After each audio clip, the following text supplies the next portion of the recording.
कृष्णा दोस्तों, आज मैं फिर आपके लिए एक नई कहानी लेकर आई हूँ। एक गांव में सपना अपने परिवार के साथ रहती थी। एक दिन सपना के 10 वर्षीय बेटे ने अपनी माँ से कहा कि मैं इस बुढ़िया के साथ स्कूल नहीं जाऊँगा और ना आऊँगा। सपना अपने बेटे के यह शब्द सुनकर सन्न सी पड़ गई थी कि क्या कह रहा है, इतनी बदतमीजी कहाँ से सीख रहा है। बगल के कमरे से सार्थक के चाचा निकले और पूछा, क्या हुआ बेटा?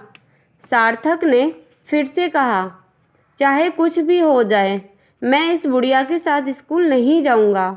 हमेशा डांटती रहती हैं। मेरे दोस्त मेरा मजाक उड़ाते हैं। घर के सब लोग चकित थे। सपना के पति, 2 देवर देवरानी और ननंद, सास ससुर और नौकर भी थे। सार्थक के छोड़ने और लाने की जिम्मेदारी दादी की थी। पैरों में दर्द रहता था पर पोते के प्रेम में कभी शिकायत नहीं करती थी।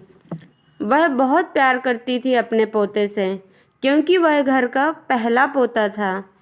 पर अचानक सार्थक के मुंह से उनके लिए ऐसे शब्द सुनकर सभी को आश्चर्य हुआ।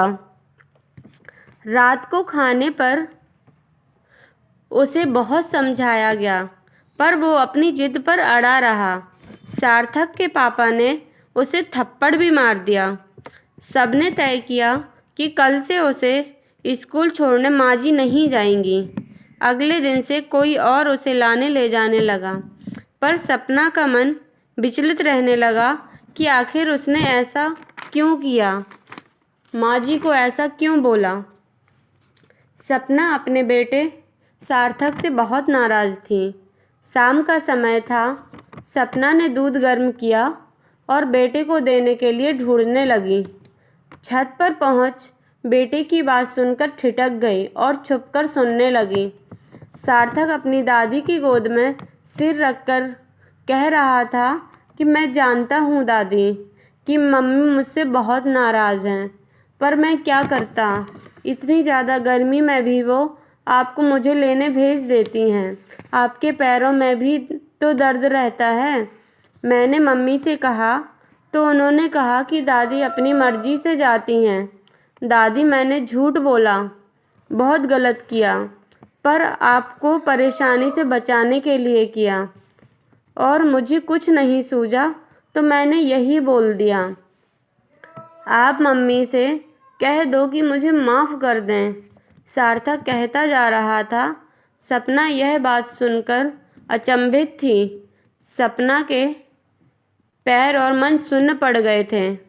सपना को अपने बेटे के झूठ बोलने के पीछे का बड़प्पन महसूस किया और दौड़कर अपने बेटे को गले लगाया और बोली, नहीं बेटे, तुमने कुछ गलत नहीं किया। हम सभी पढ़े लिखे ना समझों को समझाने का यही तरीका सही था। सपना अपने बेटे पर गर्व महसूस करते हुए बोली, शाबाश, बहुत सही। धन्यवाद दोस्तों, हमारी कहानी यहीं समाप्त हुई। अब मिलते हैं हम अपनी अगली कहानी के साथ।